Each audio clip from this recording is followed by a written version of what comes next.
Good morning, students. Today we are going to start remaining part of industrial policy resolution. Effect of policies on industrial development. The achievements of India's industrial sector during the first 7 plans are impressive indeed. बच्चों, ये जो हमारे achievement थे इन policies के, ये industrial sector में first से लेके 7th प्लान तक बहुत इम्प्रेसिव हमें देखने को मिले. The proportion of GDP contributed by the industrial sector increased in the period from 13% in 1950-51 to 24.6% in 1990-91. ये रिजल्ट्स इतने अच्छे देखने को मिले कि जीडीपी में जो हमारा इंडस्ट्रियल सेक्टर का प्रपोर्शन था वो 1950 से 51 में तो था 13% और 1990 से 91 तक बढ़कर ये कितना हो गया 24.6% हो गया था. The rise in the industries share of GDP is an important indicator of development. और ये जो राइज था इंडस्ट्री के शेयर में जीडीपी का ये जो शेयर इतनी तेजी से ग्रो किया या ग्राफ ऊपर गया, ये एक बहुत इम्पॉर्टेंट इंडिकेटर माना जाता है डेवलपमेंट के पॉइंट ऑफ व्यू से. The 6% annual growth rate of the industrial sector during the period is commendable. इसको आप अंडरलाइन कर लेना. 90 तक के पीरियड में 1951 से 1990 तक के पीरियड में हमारी जो ग्रोथ रेट थी इंडस्ट्रियल सेक्टर की वो 6% मानी गई है. No longer was Indian industry restricted largely to cotton, textile and jute. और हमारी इंडिया की इंडस्ट्रीज में जो बड़े पैमाने के उद्योग थे जिसमें हम ये कह सकते हैं कॉटन इंडस्ट्री और जूट इंडस्ट्री, ये दोनों ही इंडस्ट्री जो थी ये यहीं तक हमारी इंडस्ट्रियल सेक्टर सीमित नहीं था. कमांडेबल का मतलब होता है सिर्फ यहीं पे ही कमांड नहीं था बल्कि और ज़्यादा फैलता जा रहा था. No longer was Indian industry restricted largely to cotton, textile and jute. सिर्फ वहीं तक नहीं थे. In fact the industrial sector became well diversified by 1990. ठीक है, मतलब इन दो सेक्टर तक ही हम सीमित नहीं थे बल्कि हमारे डाइवर्सिफिकेशन हो गया था और विविधतापूर्ण उद्योग हमारी कंट्री में 1990 तक खुल गए थे या फिर हम एंटर होने लगे थे. Largely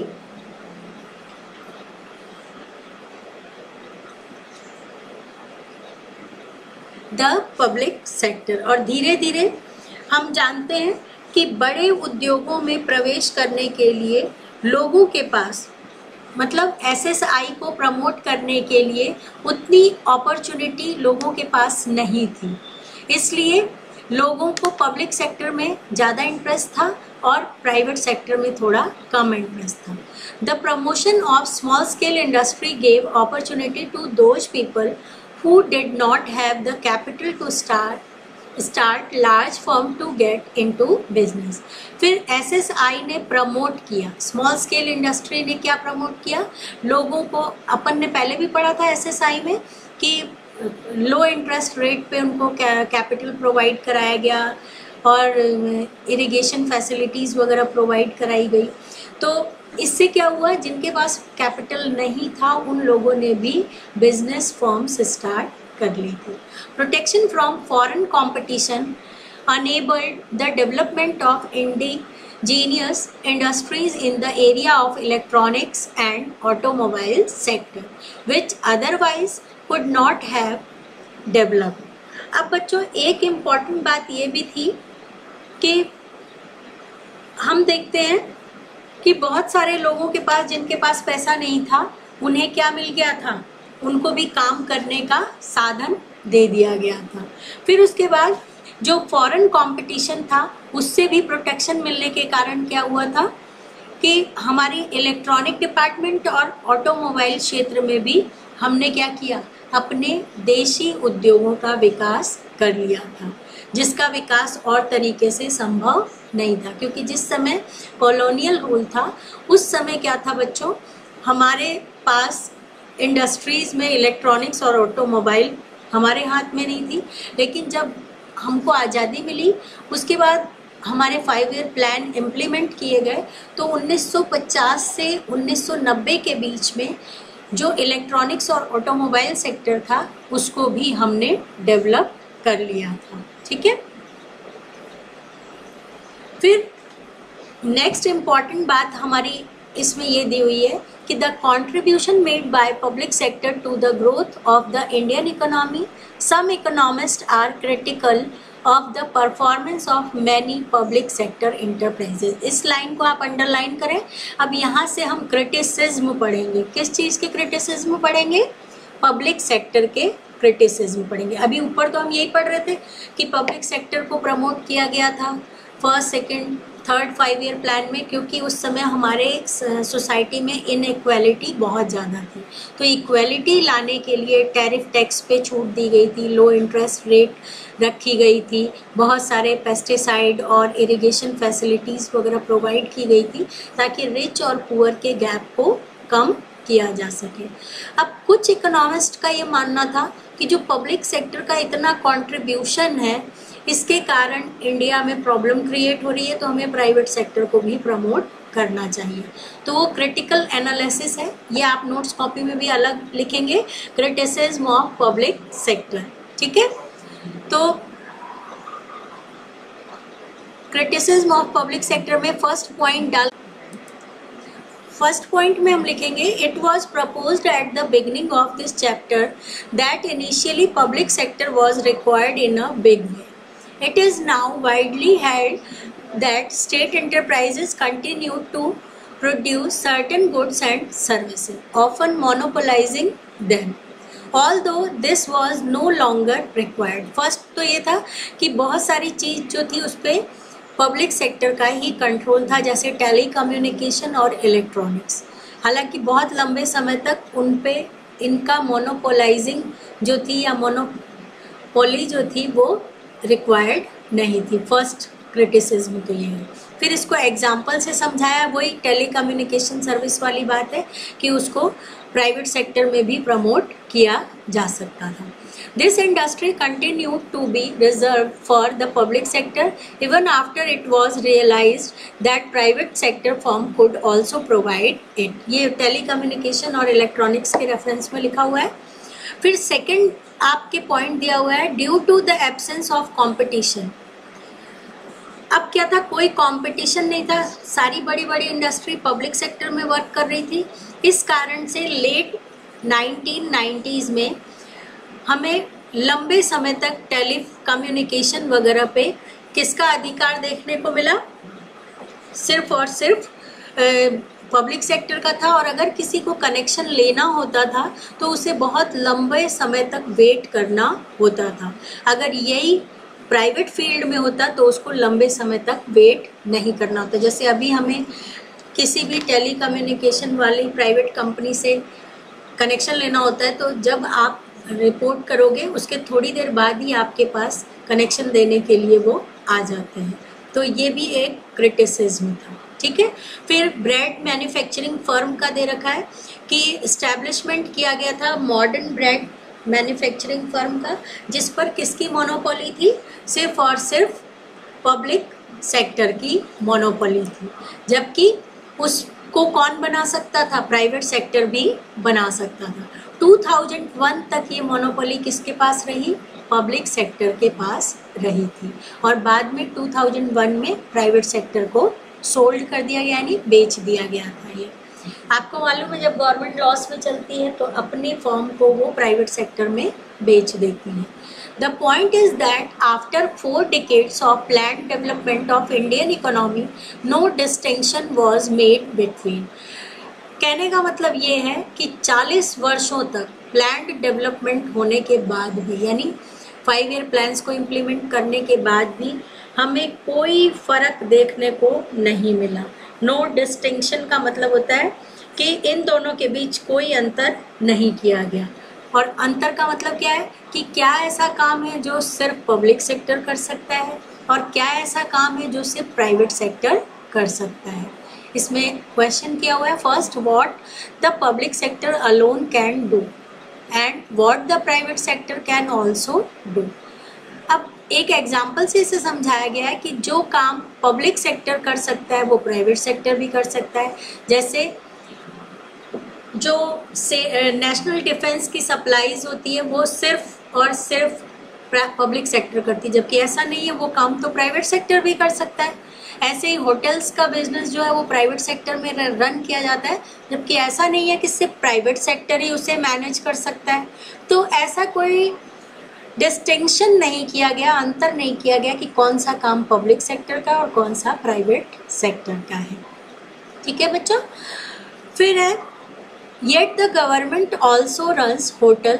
This has led some scholars to argue that the state should get out of areas which the private sector can manage, and the government may concentrate its resources on important services which the private sector cannot provide.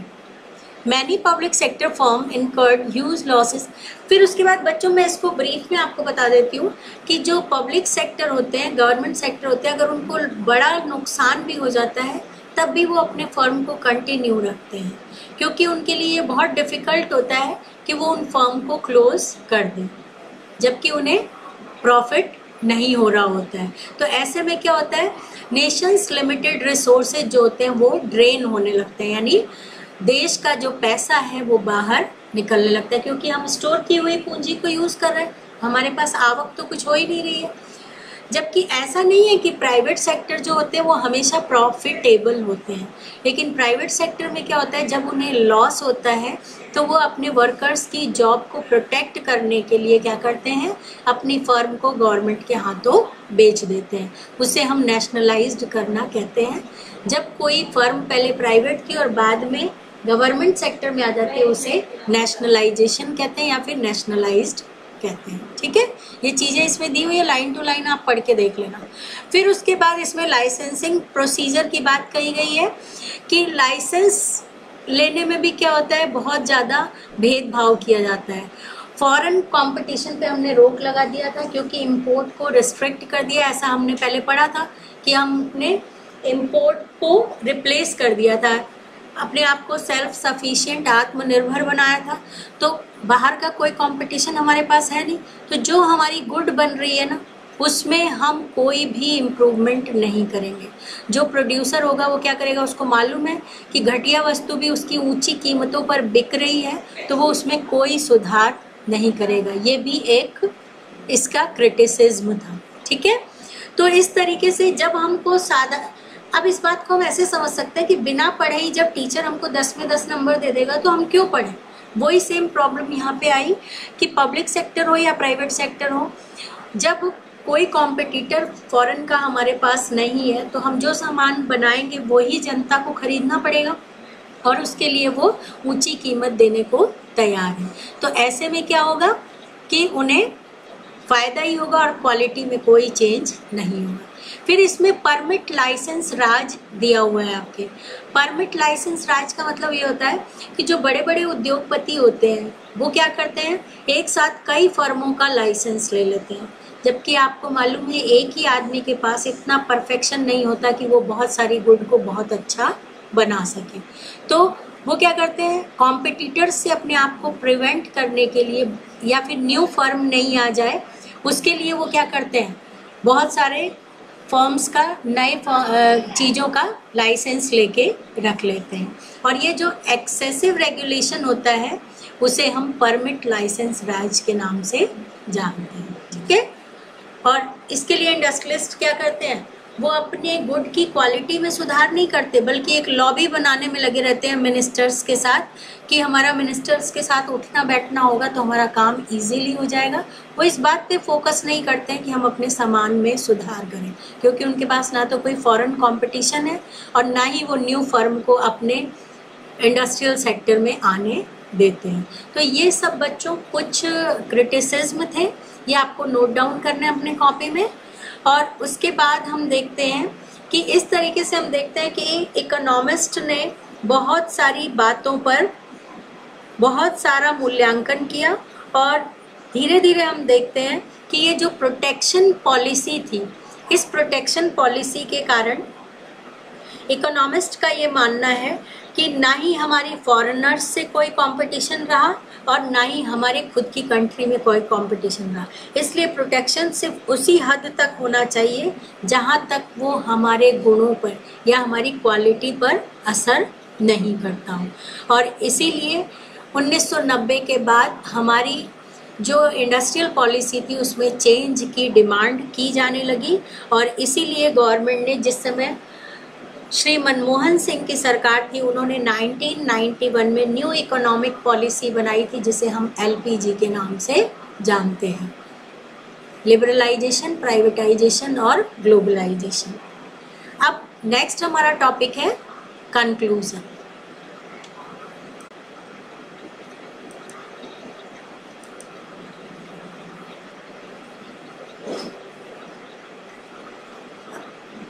Last chapter का हमारा conclusion है, the progress of the Indian economy during the first 7 plan was impressive Indeed. अब जितना chapter हमने पूरा पढ़ा है उसमें हमने क्या सीखा या क्या हमें देखने को मिला, ये हम कंक्लूजन में पढ़ेंगे। तो पहली लाइन में आपके दे रखा है कि फर्स्ट 7th प्लान जो थे, यानी पहले से लेके 7वें प्लान तक, हमने ये देखा कि इंडिया की बहुत इम्प्रेसिव क्या रही, मतलब इंडिया जो था वो बहुत इम्प्रेसिव इंडीड, यानी बहुत प्रोग्रेस जो थी वो बहुत इम्प्रेसिव या उसकी प्रगति उल्लेखनीय रही। ठीक है। Our industries became far more diversified compared to the situation at independence। जिस समय हम आज़ाद हुए थे उस समय से हमारी इंडस्ट्री जो थी वो बहुत डाइवर्सिफाइड हो गई थी। अभी हमने पहले भी पढ़ा था कि सिर्फ कॉटन एंड जूट इंडस्ट्री तक ही हम नहीं थे, बल्कि बहुत सारी इंडस्ट्री हमारी कंट्री में बन गई थी। इंडिया बिकेम सेल्फ सफिशिएंट, आत्मनिर्भर हो गया था किस चीज़ में, in food production, thanks to the green revolution. और किस लिए हुए थे हम, ग्रीन रेवोल्यूशन के कारण हुए थे। HYV हमने पढ़ा ना चैप्टर के अंदर, हाई यील्डिंग वेराइटी सीड्स, लो टैरिफ टैक्स और इंटरेस्ट रेट भी कम थी, इन सब के कारण। Land reforms resulted in abolition of hated zamindari system, और लैंड रिफॉर्म सिस्टम चालू हो गया था जिसमें हमने ये देखा था कि बड़े बड़े पीस ऑफ लैंड जो थे वो फार्मर्स को प्रोवाइड कराए गए और जमींदारी सिस्टम को ख़त्म कर दिया गया था। In industrial sector many economist became dissatisfied with the performance of many public sector enterprises. जो अभी अभी हमने ऊपर पढ़ा, पब्लिक सेक्टर की क्रिटिसिज्म हमने पढ़ी थी ना अभी, कि पब्लिक सेक्टर को क्रिटिसाइज किया था कुछ इकोनॉमिस्ट ने, ये सब चीज़ें देखी हमने। Excessive government regulation prevented growth of entrepreneurship in the name of self reliance. Indian producers were protected against foreign competition and this did not give them the incentive to improve the quality of goods and they produced. ये सब चीज़ें अभी अभी हमने पढ़ी कि criticise किया गया था किस चीज़ को, पब्लिक सेक्टर को। दूसरा, आत्मनिर्भर बनने के चक्कर में इंडियन गवर्नमेंट जो थी उन्होंने प्रोटेक्ट कर दिया था फॉरेन कंपटीशन से, क्योंकि इंपोर्ट पर रोक लगा दी गई थी। इंपोर्ट सब्स्टिट्यूशन पढ़ाया था मैंने आपको कि हम इंपोर्ट नहीं करेंगे, उन सामानों को हम अपनी कंट्री में ही बनाएंगे। तो इससे क्या हुआ, हमको कोई प्रोत्साहन नहीं मिला, इंसेंटिव नहीं मिला कि हम अपने आप को इम्प्रूव कर सकें। ठीक है। और ऐसे में क्या था कि इंडिया थोड़ा सा पीछे होने लग गया अपनी क्वालिटी को इम्प्रूव करने में, गुड्स की क्वालिटी को इम्प्रूव करने में। Indian policies were inward oriented that failed to develop a strong export sector। इस लाइन को आप अंडरलाइन करें कि हमारे कंट्री में क्या था, हमारी जो नीतियाँ थी ना, जो हमारी पॉलिसीज़ थी वो कैसी थी, इंट्रोवर्ट पॉलिसीज़ थी। ठीक है। इनवर्ड ओरिएंटेड का मतलब होता है अंतर्मुखी। समझ में आ गया कि हम अपने अंदर ही रहें, अपने बारे में सोचें, दूसरों से अपने आप को कंपेयर नहीं करें। इस कारण से क्या हुआ, हमारा जो फॉरेन एक्सपोर्ट था वो बहुत ज़्यादा विफल रहा, यानी उसमें कोई इम्प्रूवमेंट हमें देखने को नहीं मिला। That fail to develop a strong export sector. जब हम अपने आप को ही देखेंगे, दूसरे से कंपैरिजन नहीं करेंगे, तो कभी भी हमारा बाहर की चीज़ें डेवलप नहीं हो पाएंगी। The need for reform of economic policy was widely felt in the, जो हमारी रिफॉर्म की नीड थी, यानी सुधार करने की हमें ज़रूरत थी। हमें एक ऐसी चीज़ की ज़रूरत थी जिससे हमारी आर्थिक नीतियों में, यानी इकोनॉमिक पॉलिसीज़ में चेंज आए और हम अपने आप को सुधार सकें। और इसीलिए क्या किया गया, 1991 की पॉलिसी को स्टार्ट किया गया। इसके बारे में हम नेक्स्ट चैप्टर में पढ़ेंगे। Thank you for today.